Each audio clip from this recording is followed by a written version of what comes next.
Hey my loves, my name is Rachel Abbey and thank you so much for stopping by at my channel. So I do videos all about self-development, spirituality and adulting. So things like saving up for your first home, how to save for a deposit, getting on the property ladder, etc, etc. So please subscribe to the channel if you are interested in any of those topics. And today I wanted to do a property related video.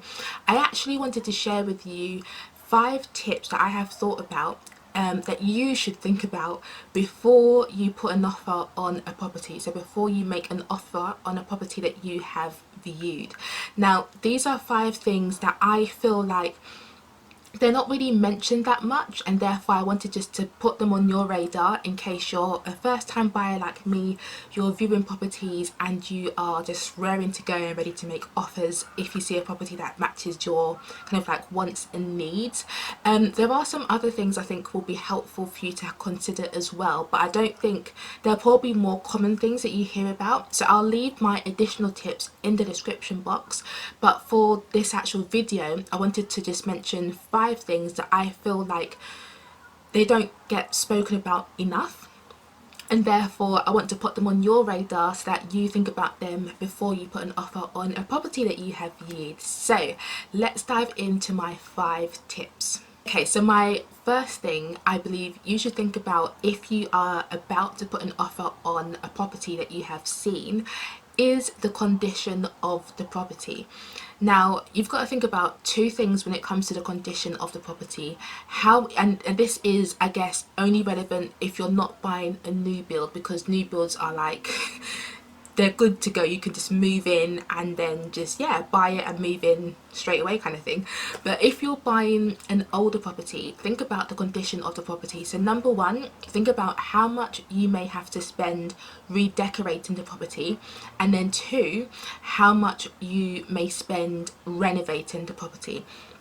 And I've split those out into 2 categories because renovating and redecorating in my eyes are slightly different. So when I say redecorating, I mean how much money do you think you'd spend having to repaint the walls, or like, you know, paint the walls to a colour that you like, or put in new flooring in the house, you know, putting up blinds or curtains, that kind of appearance aesthetic stuff, that falls under the category of redecorating. And of course that costs money, so in addition to your deposit you also need to save up money towards redecorating your home. And then second, or B, think about how much you may have to spend renovating the home. And this may not apply to everyone. It will be really great if you can like find a house that doesn't require any renovation at all, sorry. It will be nice if you can just find somewhere that is like quite modernized inside, doesn't need much work, just like a little paint here and there. But if you need to renovate the property, i.e. if the house needs a new roof, or it needs that desperately needs a new kitchen, or it needs a new bathroom, those costs are going to add up. And again, those costs will be in addition to the amount that you're putting down for the deposit. So think about that, because if the house you're viewing does require renovation and stroke or redecoration costs, i.e.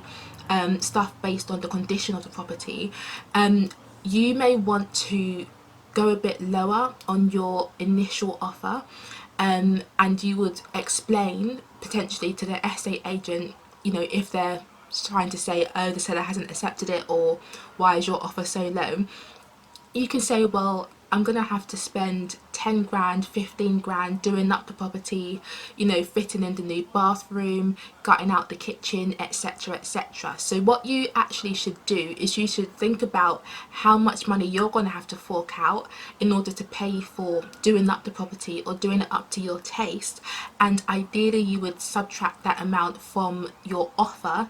And people do this all the time, it's a really common thing. They won't be like, oh, why are you thinking about that? It's really common, so they won't be surprised at all.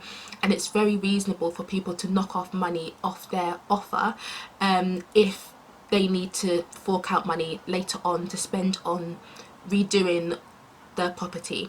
And I guess before I move on to the second point, you may actually decide to do this later on in the house buying process. So you may not actually come across all the kind of like things that are wrong with the property at the very beginning stage when you're making the offer. It may only be after you've had like a survey on the property, and you've had someone go out and look at the property and like knock on the walls and perhaps drill holes in the walls, or they've looked at the loft, the roof, etc. And perhaps only after you've had your survey done may you find stuff that are wrong with the property that you're going to have to end up paying for if you buy it.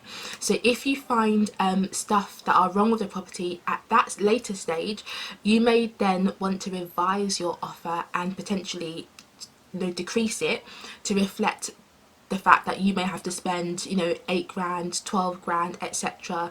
fixing, putting in a new boiler, or fixing a hole in the roof, or landscaping the garden, whatever it is that you may end up discovering. So think about the condition of the property when you're thinking about how much you want to offer on a property.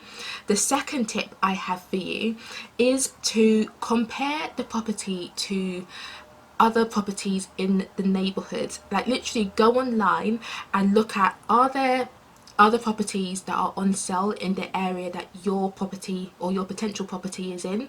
If there are, great, it means that it's a really great area, it has potential. But look at not only look at the prices that those other houses or flats are being sold for in that property, in that neighborhood, sorry, look at similar properties. Because I think it's really important that we compare like for like. There's no point comparing like how much has a 2-bedroom semi-detached house sold recently when the property that you're looking at is a 4-bed detached property. Like compare like for like to see if the asking price that the seller has put on the website is a reasonable price. So yeah, definitely go online, have a look at how much other like similar properties are being sold for in that area.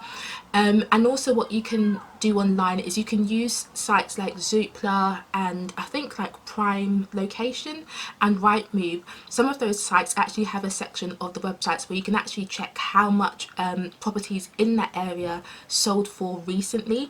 So you can even look at how much properties in the same street, for example, sold for recently, and you can use that to kind of like gauge if what the asking price for the property that you're looking at now is reasonable. Because ideally you would buy a house that will that will go up in value and that is not too expensive. It's not it's not being ridiculously priced compared to how much it's worth, if that makes sense. So one, have a look at houses that are currently on the market now that are similar, that are comparable, and see if they are of a similar price range, because that indicates that okay,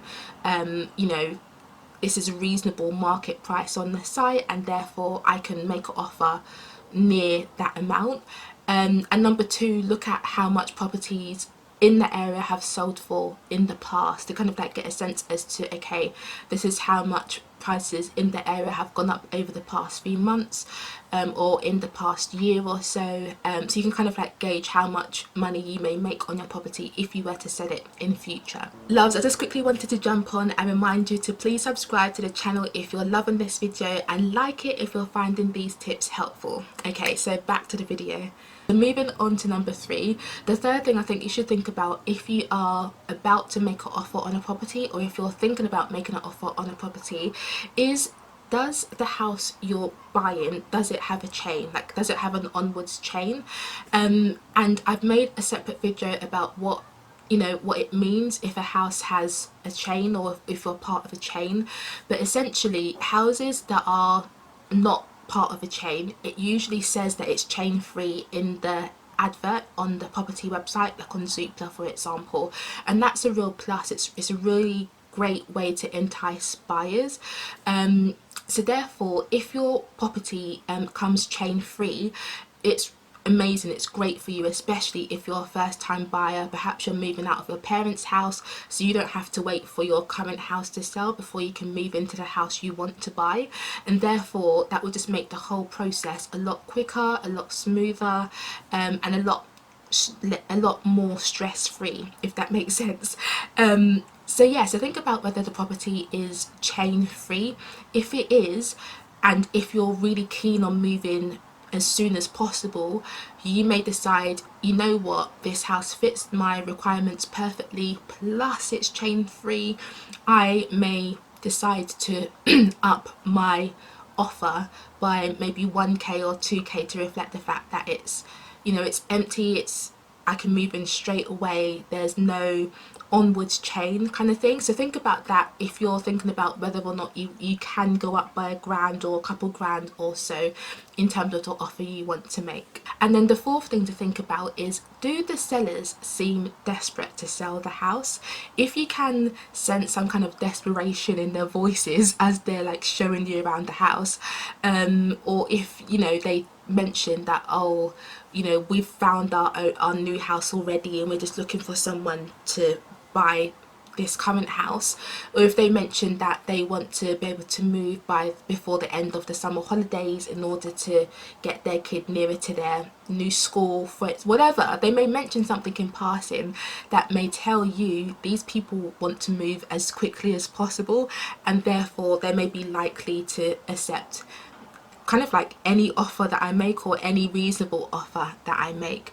So if you can sense like how desperate these people may be to sell their house as quickly as possible, that is really key information for you, because you can use that to your bargaining power if you decide to go in for a slightly lower initial offer, or, you know, just in terms of how much you decide to offer basically. And then also kind of like linked to the fourth point is the fifth point: have a look at how long the house has actually been on the market for, because even if the sellers are like not, you know, they're not showing how desperate they are when you go and view the property in person, you may be able to work out that actually these guys are desperate because the advert has been on the site for like 5 months and the house is still available for sale, or like the advert was put in on the site in January and we're now in, let's say, September, October. So, you know, if a house has been on the property on the market for a long period of time, most likely the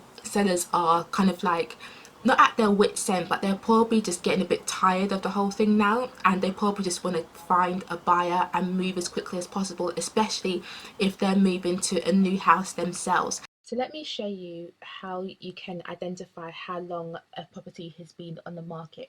So we're currently on the Rightmove website, and I've just literally put in some very generic property info in there, and what you can see here is just the usual search results that come up, and then in the green font it actually tells you when the property was added to the site, i.e. when the property came on the market. So let's zoom in. With the first property, the advert says that it was added to the site yesterday. So for that property, the seller probably won't be too keen on reducing or like accepting a really low offer, because they've literally just put the house on the market and they're probably going to try and sense check what kind of offers they get from people. But the one below that, that was added to the site in July. So it has been on the market for quite a few months now. So that's a really good indicator that these sellers may be quite open to accepting quite a low offer from you. So I'd suggest trying your luck when you see that properties have been added to the websites quite a few months ago. And then before we finish, I have a bonus tip for you. So I'm using Zoopla to show this example. Zoopla is a really great website to use because the filter options actually allow you to filter or organize the search results in order of houses that have been reduced recently. So houses that have actually been on the market, but the seller has decided to reduce the asking price for perhaps no one showed a lot of interest in it, or there may be various reasons, but essentially you as a buyer, if you're trying to identify properties where the sellers may be quite keen to negotiate and accept a slightly lower price than what is listed, you may decide to filter the results by houses that have been reduced. So just looking at the first two houses that come up, you can see that these properties have actually reduced in price by 3.3%. And it actually tells you the date that the seller reduced their asking price. So this is another great way of identifying properties where the seller may be really keen, really desperate to sell their house, and therefore where it may be wise for you to go in initially with quite a low offer, because that will then allow you or give you more room to play about and negotiate and hopefully secure the house with a really great price. So yes, those are the 5 tips that I have kind of like just thought in my own home buying process that I wanted to make you aware of, just in case you're also at the beginning stages of your house buying journey as well, and you know, perhaps you've seen a couple properties that you'd like to put an offer on, but you're not too sure how much to put, how lower than the asking price you may want to go. Have a think about those 5 points. Let me know if they're helpful in the comment section. Just leave a comment below, and have a look at the description box as well, because I'll leave the other things that I've thought about, but they're probably more common things that you've heard of. I'll leave them in the description box too, in case you just want to have a quick look over them. But yeah, please like this video if you have liked it, if you found it helpful. Definitely subscribe to the channel for more property and adulting related videos, and I will definitely see you soon in my next video. So take care and God bless.